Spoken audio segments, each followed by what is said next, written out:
What's going on, people? Verno back with you. Welcome back to the channel. Welcome to the Cerebros, and welcome to the second episode of a brand new series here on the Cerebros comic book catch up. Super excited about it. And for those that don't know, this is what this series is going to be. I'm going to be bringing on awesome guests like my buddy John from John's Comics with Kids, and we're going to be catching up on a lot of the comic books, the big, huge stories in comic book history that I have missed. And there's quite a few of them.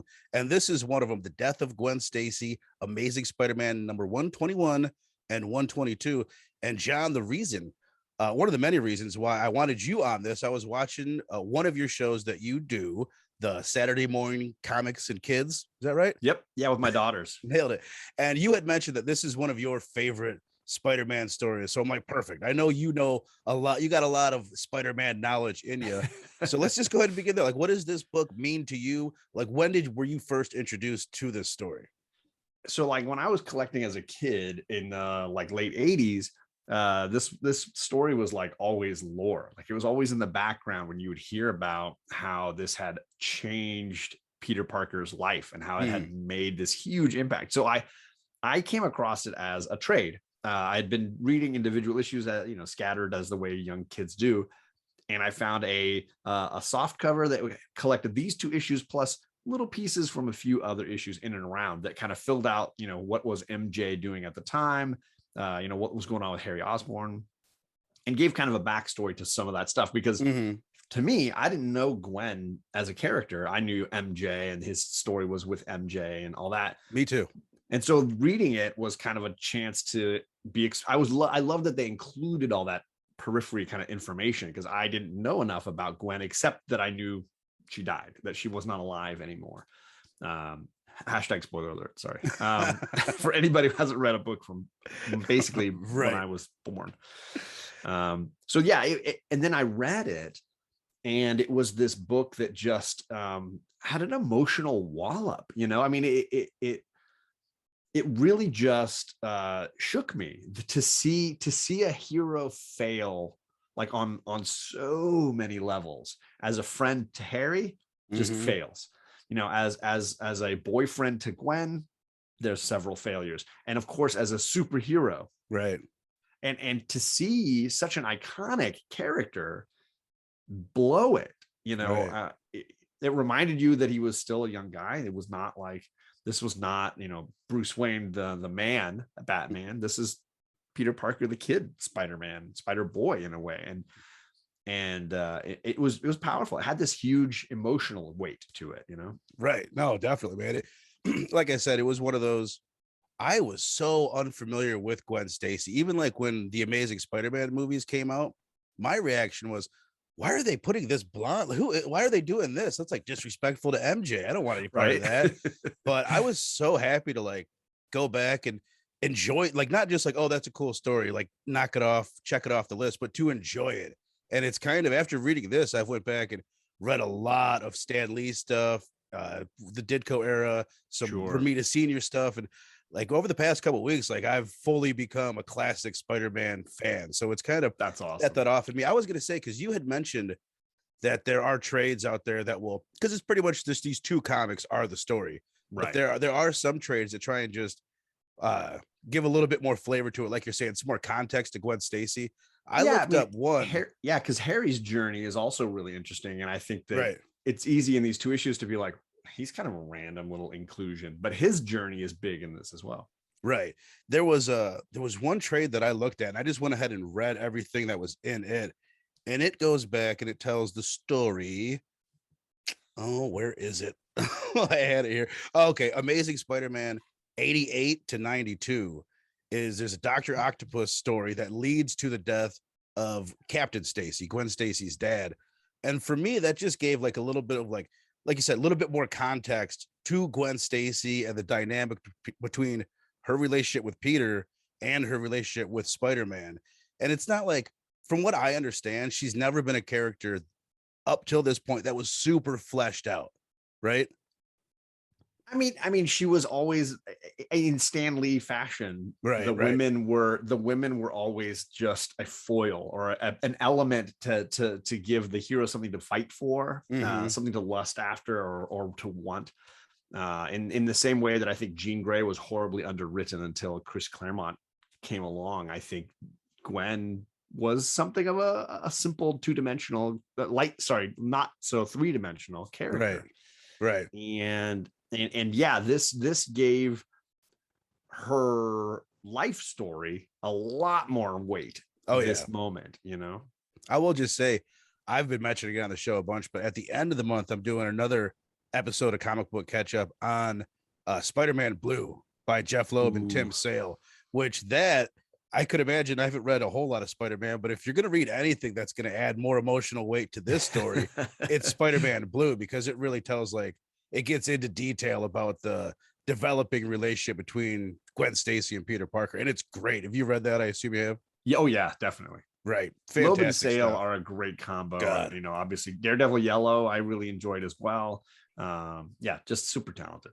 Hell yeah. Well, let's go ahead and jump into the first of two comics we're going to be talking about. Before we, I got two things I want to, firstly, this is my favorite stretch of ASM. Oh, really? So I've been working on getting this 10 issue 120 through 129 run. Now, 129 is insane. So I have the Marvel Tales nice. version. First appearance of Punisher. Yes. I will never buy that one. It's for me, it's beyond. I don't love Punisher enough to qualify as needing that to spend that kind of money. Right. But this run for me of issues is just bonkers good. And so, look at this disco era. Look at the bell. Look at the pants. Yeah. MJ. I love it. So this is 127 and 128, which are a Vulture storyline. Great artwork. This is Romita Sr. still doing cover work on this run. But even though interior wise, we're talking about Gil Kane, a phenomenally underappreciated artist on Spider-Man. Oh, dude. This is my introduction to him. And really? I am a huge fan, dude. Gil Kane, great. The detail that he has in the cities behind him. It's not like, this is one thing I noticed from reading, like, just the past couple of weeks, reading a lot of classic comics. It's never the figure drawings. Because in like modern comic book, like or superhero comics, that's what I mainly enjoy is like pop off. I say it all the time, pop off the page, superhero comics, awesome figure drawings. Like I'm into that. It's never that for the classic stuff. It's the detail and it's the compositions in Gil Kane's work. And it's just these little panels that are extremely detailed. And to be able to turn that stuff out every month, these guys, John Byrne, these guys could really do it. So here's the Kangaroo 126. I fell in love with Romita Sr. through these kind of issues. Right. My 125 is being slabbed, but here's 124. It's the Man Wolf, my namesake. I'm John Jameson, and that's John Jameson. Right all there. Of those old covers are so great, man. This like all those phenomenal. Old Spidey ones. I love it. Yeah. And then my favorite cover is probably 123, where Luke Cage is just absolutely laying Spider-Man out. So great. But then, of course, these two as well. And then 120, just so everybody knows, is Incredible Hulk tie-in. Really great Incredible Hulk cover. But 120 to 129 feels just like iconic. I mean, introducing huge new characters, Punisher, Man Wolf, killing off huge. Spider-Man's greatest nemesis, Spider-Man's love interest, like huge choices that writer Gary Conway was doing at that time. Like, and this wasn't well received at the time, right? Wasn't it? There was a lot of people that definitely were against some kickback, right? But especially this issue. But within 2 years, you had Chris Claremont then coming in on Giant Size X-Men. So within 2 years, you had a revolution happening at X-Men and a revolution happening at ASM, where they were taking these characters and saying, we're going in a radical new direction.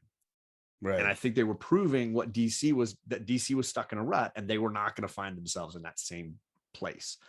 And in the end, what you ended up with is a Spider-Man with a new layer. He didn't need to just pine over Uncle Ben every time. He had other things he could build on. Right. Other things for Peter Parker to blame himself for. Because what is that? So much what? Yeah. It's all about guilt. What is Peter Parker without guilt and really internal reflection, constant internal reflection? Right. Much in the way why you and I are both Cyclops fans, the internal reflection. But I'll go ahead and do the whole creative team here. It's Jerry or Gary Conway. I don't know. I'll say Jerry. You'll say Jerry. I'm with you. It's with Jerry, a G. Jerry Conway writing it. Gil Kane, as we mentioned, the artist. John Romita Sr. is still on inks at this point. He's doing the covers too for this period. Artie Simex, the letterer. David Hunt is the colorist, with Roy Thomas, the editor. So we got an all-star group at every single position. There is a well-known name. And let's go ahead and jump into the first one. And just the cover right here that you would just told me, this is a Romita Senior cover, and it's so old school and so classic. Right. Just you've got 122 there. I'm looking at 121 where it's saying somebody is gonna die. You got them both. I didn't even see. I had it right behind me. Yeah. Yeah, I just love it, man. It's just such a classic, iconic, just even the style of it. You know what I mean? Like, you still see covers like that these days, but it's almost like in a gimmicky, jokey way. You know what I mean? If they're just a nod to the old school. Yeah, I mean, it's got a lot going for it. Firstly, great use of like primary colors, right? There's a ton of red and blue in the title, in the banner, and in Peter, but then that yellow backdrop really makes everything just pop out. Mm-hmm. And then those individual frames of all the key characters, and someone's gonna die. Huge idea here. I jokingly call this the Spider-Man booty cover because he just get his butt like front and center. But wow, that's great. I know plenty of people who are of age to get this book when they were younger and were like, I had to buy it. Like, I saw that cover, I saw what it said, which, by the way, ton of writing going on here. But like, he just drew you in, right? This cover, Romita just draws you in, and you're like, I want to know what's going to happen, and they pay it off in a spectacular fashion, right? And it's just fun. Like, you could imagine a kid looking at all of them. It's like, who's going to die? What, you know what I mean? I look at it and I know who's going to die, but it's still fun. As an adult, when I came back into collecting and was like, I had a little money to spend, and I was looking to buy some classic books, not just read modern stuff like I was, there were 3 books on my list, and it was Giant Size X-Men and these 2. And because I love the sort of birth of the Bronze Age, this is the defining sort of end of the Silver Age, right? Silver Age heroes never made mistakes, always had their hair perfect, always looked awesome, always defeated the villain. And this was that defining moment that said, you know what? It doesn't always work like that. You know, our country had been through and was in the midst of elements of the Vietnam War. This was 1973. And it was like a chance to really reflect on heroes, maybe reflecting more of what we were seeing, right? The civil rights movement was in full swing. And what did we see heroes doing? And how did we see heroes struggling? So I wanted to credit this podcast that I actually listened to. I've been listening to a lot recently. They haven't made it in a while, but it's the unofficial 75 greatest Marvel's comics of all time, like countdown. They went through like the list that Marvel made, and this was number 1, by the way, which is, you can tell the importance. A lot of that was the weight of the legacy of this, really. But they had mentioned, and it struck me as being super true. This is like the era in everybody's life when you're getting in your early 20s where you make some mistake that has actual consequences, right? Where you realize like, oh, like I can do stuff that will really screw my life up and can even impact people around me.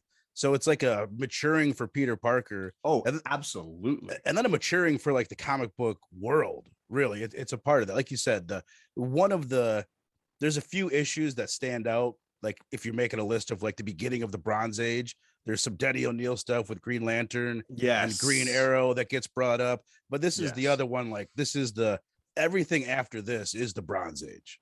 Totally. This is like the end of an era. And but it's the same reason why I wanted Giant Size X-Men, where it felt like we're going to have a team of people from all different spectrums of the globe, all different races, and really look at a diverse group of characters. And that was a revolutionary concept, just like the Green Lantern, Green Arrow book that you're talking about, where we're seeing drugs and these elements like right there at the forefront, these social stories, right? Right. Perfect segue, because let's talk about drugs. As a matter of fact, let's talk about LSD. Let's talk about, we've got the way that it opened. I didn't know that this was going to be part of it. And doing some research, I just found it really interesting. It opens up and Harry Osborn is tripping on acid. He's having a rough go of it. Yeah. And That amazing perm he's always got. right. He's looking great. And I don't know if you know the story behind this, but a few years prior to this, the Nixon administration actually went to Stan Lee and asked him to make a anti-drug comic book. They're like, we're I trying did to not know that. yeah, it's pretty interesting. They're like trying to put a stop to drugs. Obviously, there was a lot of, anti-drug propaganda going on at the time. And Stan Lee wrote, what was it? It was, I've got written down here, Harry's first trip was Amazing Spider-Man. The story goes from 96 to 98. And what's interesting about it is they wrote the story, they made it, and the Comics Code Authority said no. And Stan Lee's like, the government asked me to make this. Like, what do you mean? So they took the Comics Code Authority label off of it. Yeah. And they just printed those 3 runs without it. They were successful. People loved those stories. So the Comics Code changed their stance on it. And that's how Denny O'Neil was able to write that Green Lantern story. So it was that led into this in a big way. But they mentioned in this, like, oh, this is Harry's second experience with drugs. So I just thought that was like an interesting, like, historical bit to get into. You know what I mean? Pretty cool. And a bunch of the books I remember reading with Harry Osborn consistently kind of brought this up. And later, obviously, Frank Miller using that in Daredevil comics to show that what Daredevil's family of friends were going through with drugs as well. Drugs were brought up in a big way in that run as well. But the impact on Harry and what it was doing to his father issues, because in this storyline, we're seeing the sort of the end of Norman Osborn's original sort of arc. Right. And as an iconic villain, it's akin to the creators of the runners of Batman deciding we're gonna kill a Robin and we're gonna kill the Joker, and we'll just see how it goes, and we're gonna roll with it when it's done. Which is a bold move. Right. Speaking of Norman Osborn, because you're right, that's what a big part of the other like historical thing that happens in this issue is Osborn. He pretty much cracks because of 2 things are going on. His stocks are falling, so he's losing money, and his son is on drugs. He's all stressed out, and it causes him to have like this mental breakdown that for whatever reason allows him to remember the events of Amazing Spider-Man 39 and 40, which is the first unmasking of Green Goblin right after Steve Ditko got off the title and Romita Sr. came onto the title. Yep. So those are like the few books that I would say, like, if you want full context about this story, read again Amazing Spider-Man 130. Oh, sorry, 39 is that what you said? Yeah, 39 and 40 to get the Green Goblin stuff. And then for Harry's first trip, if you want the stuff on that, it's 96 through 98. So those are pretty much catch you up on like the things that they're at least talking about in this issue, if you want the full context of it. But more or less what happens is he remembers who Peter Parker is and who he is. He remembers that he's the Green Goblin. He freaks out and he goes and he kidnaps Gwen Stacy and takes her. What bridge does he take her to? Is it the they say it's the George Washington Bridge, but it looks like the Brooklyn Bridge. I was gonna say it looks like the Brooklyn. I always thought it was the Brooklyn Bridge. So he calls it. Do they say GW? That's funny. Yeah, I guess that's something that writers have played with. Like after that, they'll just randomly call the Brooklyn Bridge the George Washington Bridge and stuff like that. But I love the insight you're dropping here. That's great. I've been cracking out on this stuff for a little bit, but it's interesting to me because if you were reading this for the first time and you get to, there's a certain panel where Gwen Stacy, they're up on top of the Brooklyn Bridge and Peter Parker's in the distance. And I would be thinking they're not going to kill Gwen Stacy. And for what happens after this, there's a little bit of a scuffle. Yep. Green Goblin knocks her off. And then we get some of the craziest, like one of the wildest pages in comic book history. It's just such a violent death. And there's so much, like, almost like, I don't know the word for it, but the way that Spider-Man thinks he saved her, he's like, oh no, I got to get you.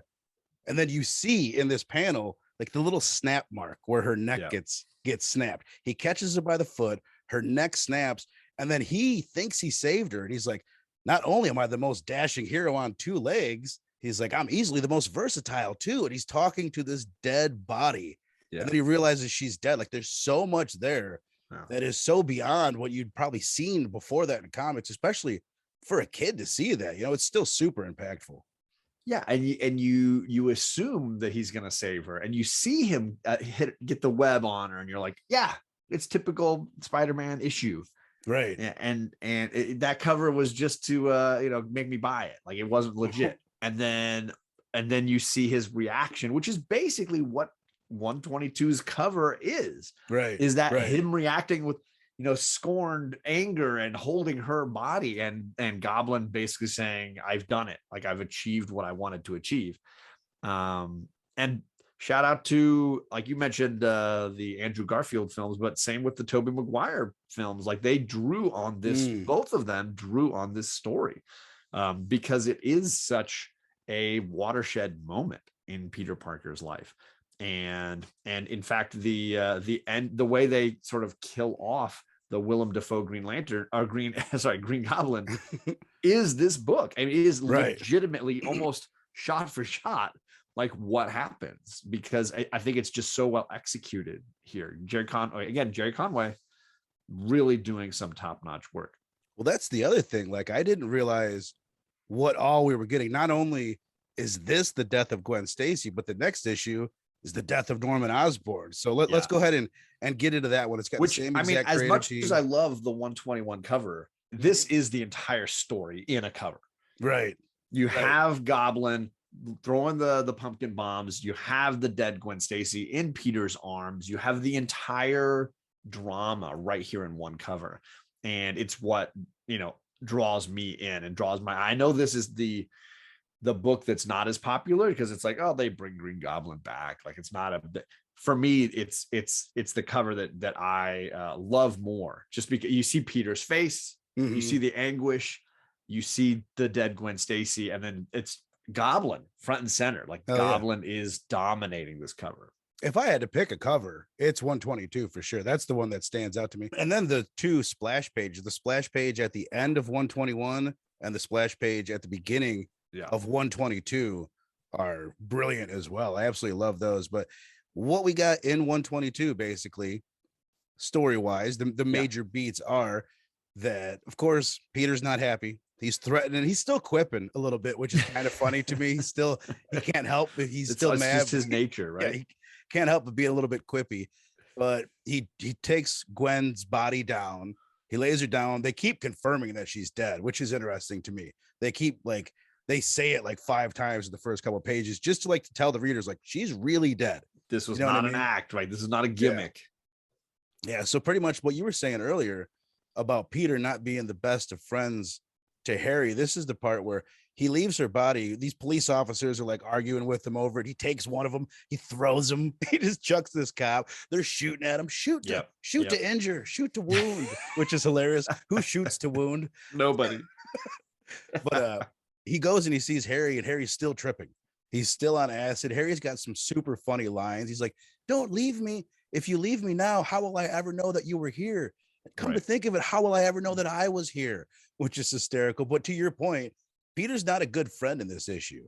He's focused on revenge, and he just leaves Harry there, and he's really cold about it too. Which is a callback to the Uncle Ben concept, right? This idea that he gets sidetracked and mentally, emotionally with something, and that it later in reflection, that guilt sets in because he knows there were better choices, whether it was helping Gwen and Harry way before this issue in some way, being there for them instead of being caught up in being Spider-Man or with one or the other person, but ignoring their needs and how that creates something within Peter that is innately feeling like, I could have done better and I need to do better. Right. I love it, man. So then again, as I said, real simple story. We get some great splash pages in 122. There's one in particular. Action. Yeah. Oh, dude. I think the action in this issue stands out to me as the most. Well, we'll get to it. I was going to mention 121 is setup. There's a lot of talk. It's classic Silver and Bronze Age stuff where there's a lot of talking, a lot of setting up with exposition. And I feel like 122 is the bigger payoff. I can see that for sure. Well, the fight between Goblin and Peter, when they get to the end, as I said, there's a beautiful flashback before that where there's a splash page showing the history of Gwen Stacy and Peter Parker, that Yep. I love that.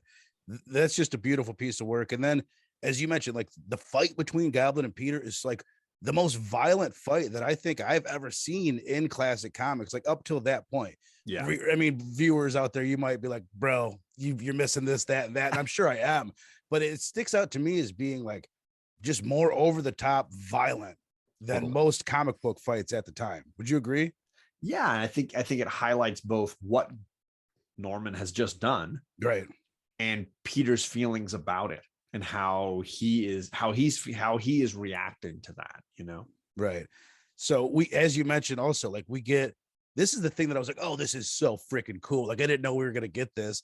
It's the scene right out of the first Sam Raimi Spider-Man film. Exactly. Where Green Goblin's got the what do you call it? What do you call glider? The glider. Yeah. He's got it shooting at Peter's back. Peter senses at the last moment, moves out of the way. Goblin gets got, and that's the end of Norman Osborn. For how long? Do you know? Like how long? I don't even know, but it was quite a long while, right? For sure. And then of course they bled into Harry being at different points the new Green Goblin and things like that, just like they tried to do in the third Sam Raimi film. Right, exactly. And then the way that this ends, I love this so much. The way that the art tells the story, which was it was so rare back in the day to have these silent panels to finish this off.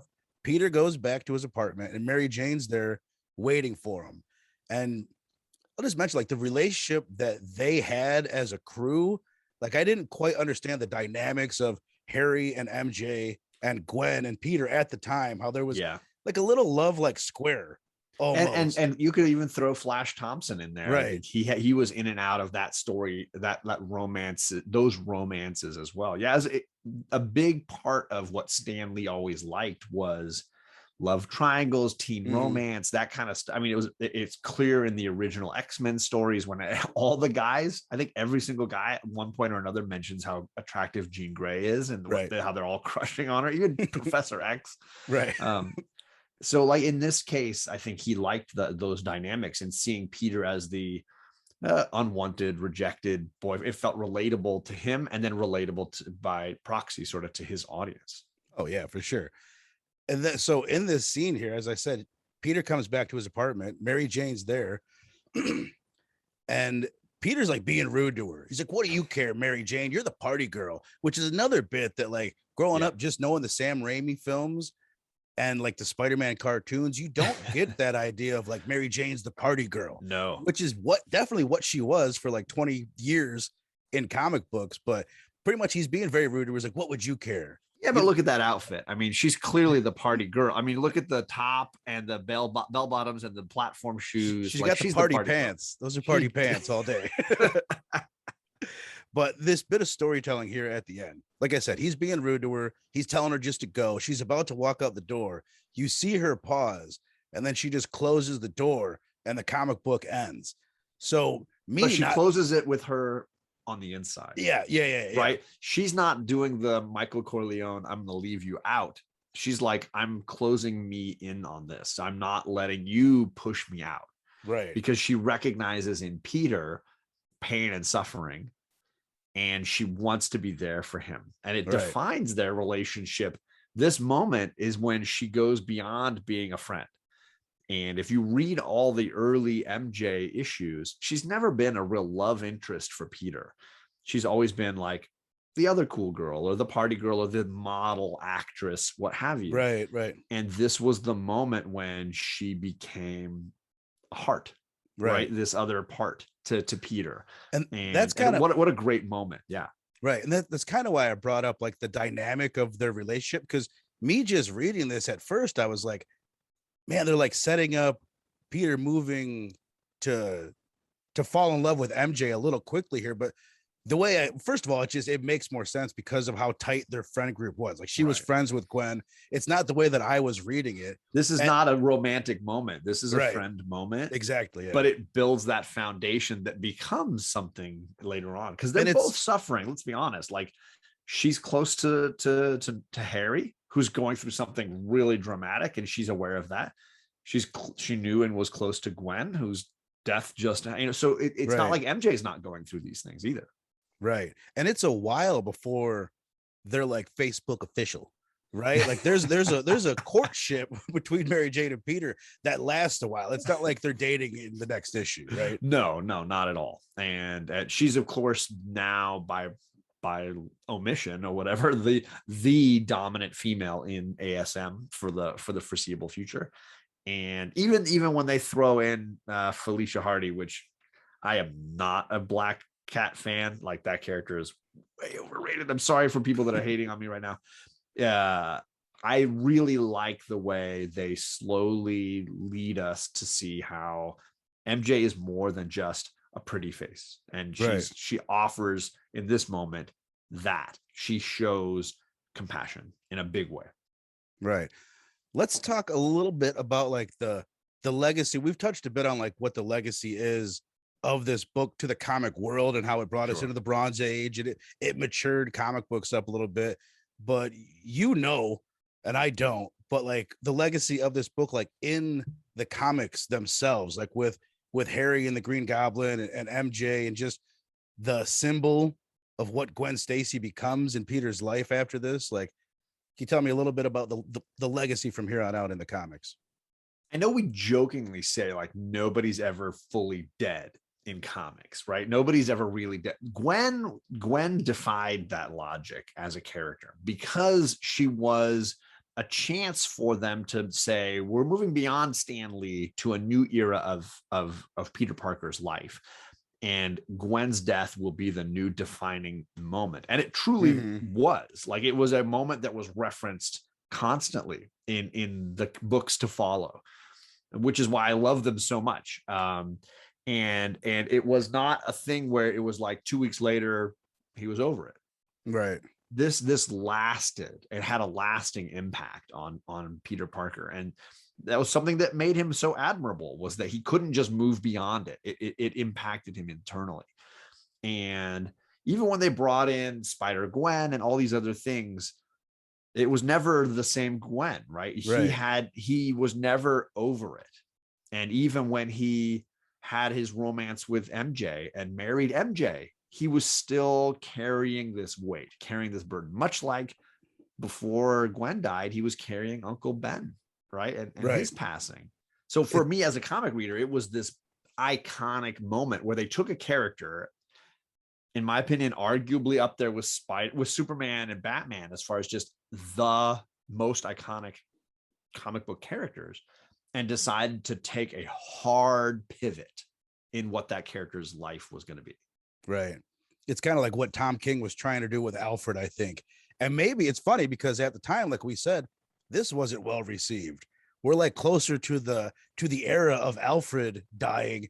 Maybe 40 years from now, they'll look back and be like, that was the turning point, but maybe not. Don't use, you're gonna get a lot of hate if you're starting to say like Tom King is right up there with Jerry Conway and Stan Lee. You're gonna get some haters. But I'm with you in the sense that if you read Tom Taylor's current Nightwing, you're spot on. Oh, right.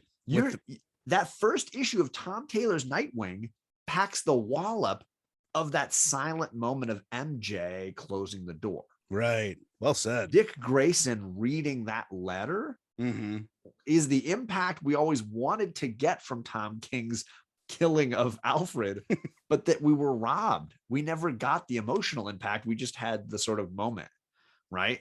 But Tom Taylor gave it to us. He was like, no, you need this. And Dick Grayson, of course, is the character to have that moment. We know Bruce Wayne breaking down and sobbing is not what we wanted, right? We wanted one of those kids. We wanted to see the young kid Bruce Wayne responding to that.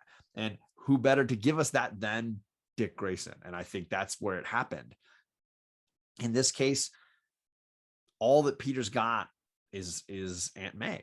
And MJ is able to kind of work her way into that moment, but Peter doesn't have any shoulders to cry on in the same way that Dick Grayson has Barbara and Jason, although, Jason Todd, but he's got like some of these other Bat family members to get through this with. And Peter never really does. Peter's always got himself, and MJ becomes that, over the course of many, many issues. Right. And it's interesting. Like I said, I grew up and it was just, that's all it was MJ. But I remember I read House of M, which I've read a few times. And I remember even in that, I was like, it stuck out to me as strange, where in House of M, everybody gets their dream, everybody gets whatever they want. And what Peter Parker gets is Gwen Stacy. So in that reality, he's married to her. Yeah. And I remember at the time, like I didn't fully get the context, but why would he end up with her? right. This makes that hit a little bit harder. And then again, this is something that I don't want to get too much into because I'm doing an episode on it later, but I'll just say it again, like that Spider-Man blue, it shows you how this changes Mary Jane. It shows you just as much how this changes Mary Jane as how it changes Peter Parker, which is really, really interesting, man. And to her credit, you're talking about 10 years of Amazing Spider-Man, 120 issues, 10 years of Amazing Spider-Man with Gwen Stacy as the focal point, as the woman of his dreams, you know, from a high school kid through college, he's wanted Gwen. So she's represented everything that was outside of his reach because of being a nerd, because of being unpopular, because of being a superhero, because of his chosen professions, because of being poor.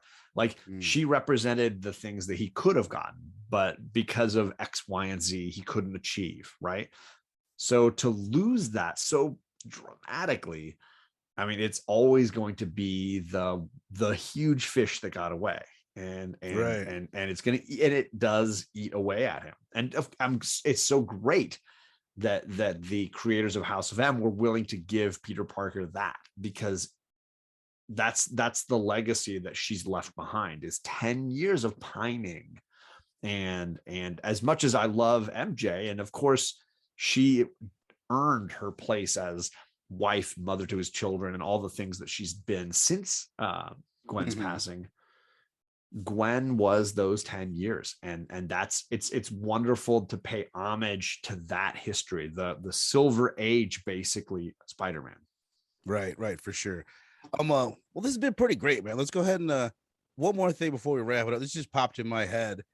We got Spider-Man No Way Home coming out a little bit later this week, or this month, I should say. Super excited about that, by the way. And I'm thinking about that, like in that version of the story, we have kind of this tweak on MJ. She's not Mary Jane Watson. She's MJ. She's like this new character. Yep. And they've already done the death of Gwen Stacy in Amazing Spider-Man 2. A lot of people don't really care for that movie. I've only seen it once. I actually meant to watch it before this. I thought I owned it, and it turns out that I don't. So I barely know that movie, but correct me if I'm wrong. This happens in that movie. Gwen Stacy falls off the bridge, snaps the back, the whole thing, right? So Sam Raimi had MJ fall. Right. And Toby saved her. Right. She did not die. In fact, I remember seeing that in the theater with comic book friends who were like, oh my God, are they going to kill MJ? And then he falls in love with Gwen Stacy after? Like, they legitimately thought that Sam Raimi was flipping the script completely by swapping the two ladies around. And then, of course, he saves her. Then you jump over to the Andrew Garfield and they play it out. They give you two movies and then they play out her death. A lot of people wondering, what is No Way Home going to offer? Right. You had saving MJ. You had failing Gwen Stacy. We don't have a Gwen in Tom Holland's universe as of yet. We have an MJ. We've got the Vulture's daughter, who can kind of be like the other woman. You know what I mean? Like, what is MCU gonna do? Right? How does this all wrap together? And I'm a huge Spider-Gwen fan. Like, Into the Spider-Verse, best Spider-Man movie I've ever seen. Oh, me too. It is perfection. And if you know the backstory of the Ghost Spider-Gwen comics, that universe is rich. And I never feel like it's been perfectly mined as a resource. So Spider-Gwen's universe, she gets bitten by the spider. She's falling in love with Peter Parker, who doesn't have any interest in her. He's too busy being a nerd. He ends up creating a technology for his professor, the Lizard, and becomes the Lizard in that universe. Peter Parker is the Lizard in her universe. Oh, I didn't know that. And she kills him trying to stop him, and then has to live with that death on her shoulders the same way he lives with the death of Gwen on his shoulders in our universe, right? They have this wonderful sort of relationship.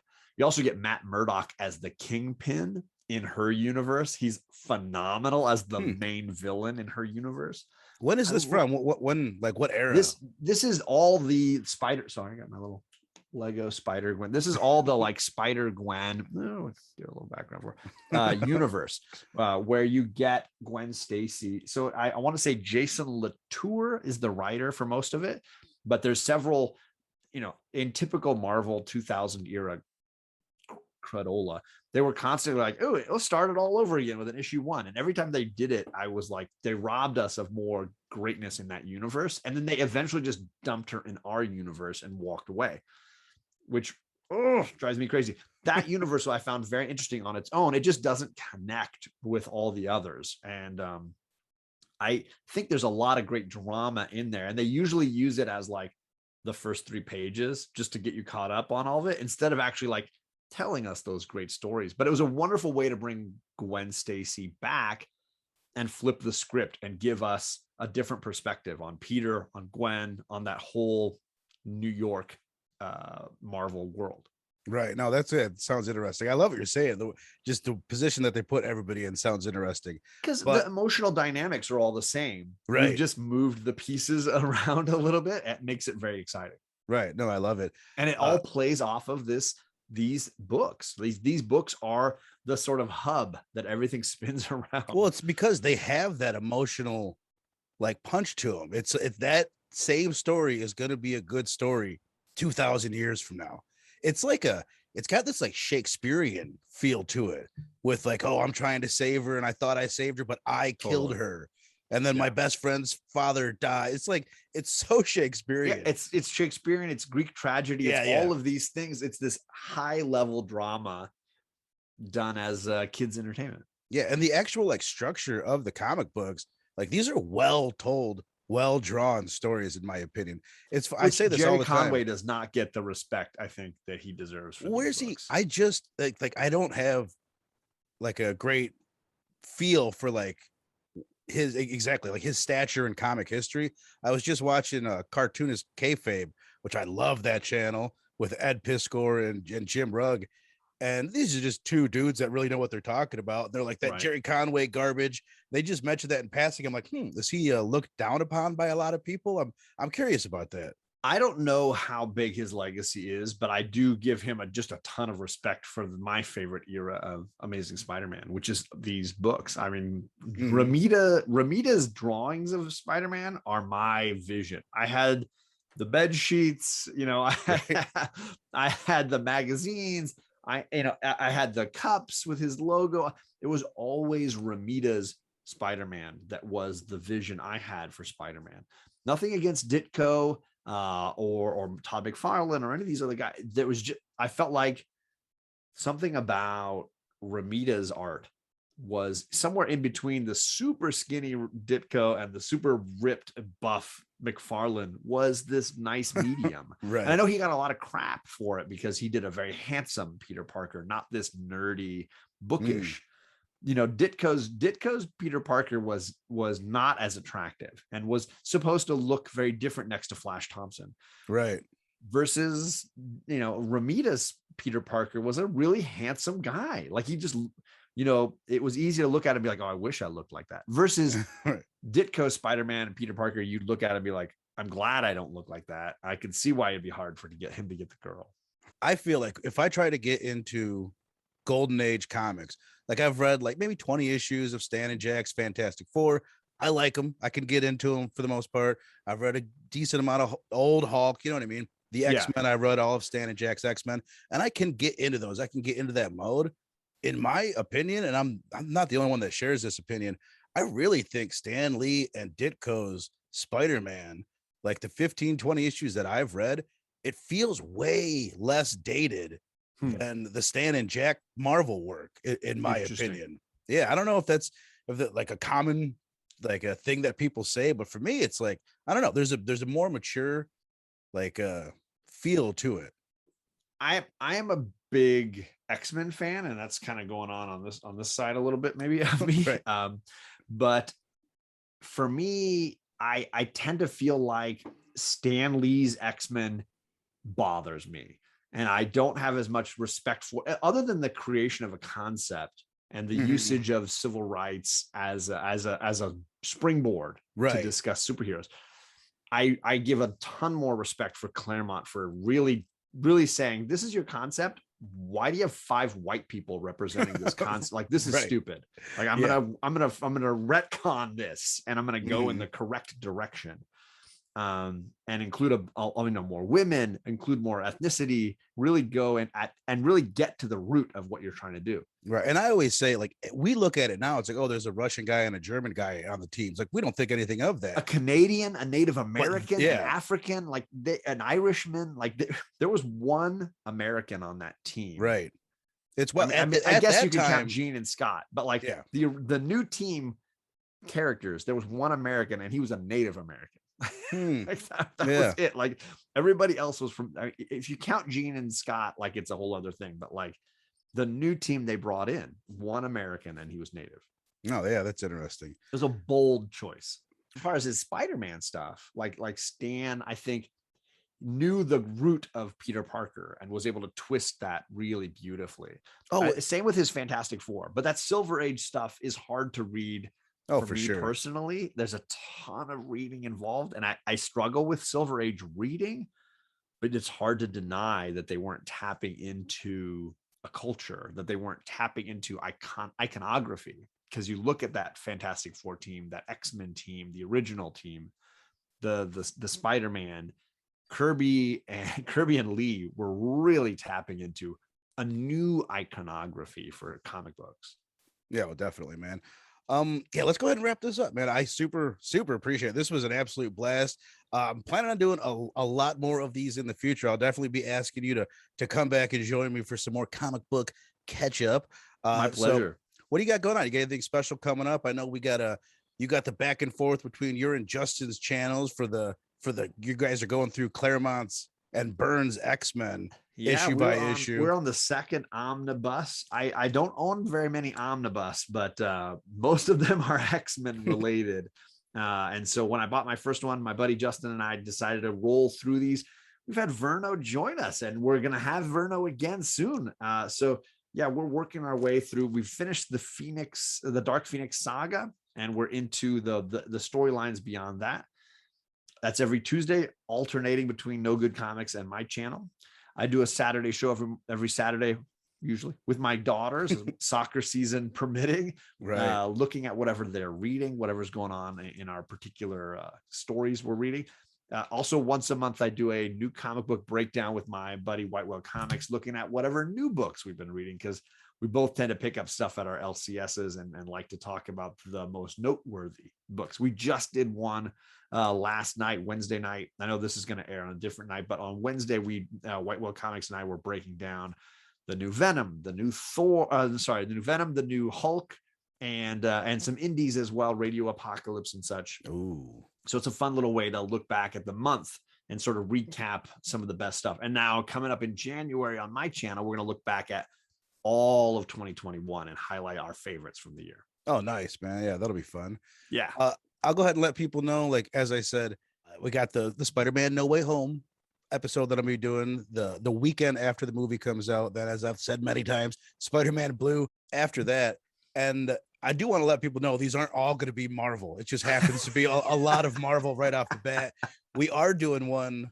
I might squeeze in some short DC comic book catch up before doing the big Saga episode right before the new issue of Saga comes out in January. Getting together with Nick from Comic Culture and Jennifer from Comics Will Break Your Heart, and possibly one more special guest on that one. But pretty much I'll just lay out like the part of the reason for a lot of these is going to be like specifically for that Saga one.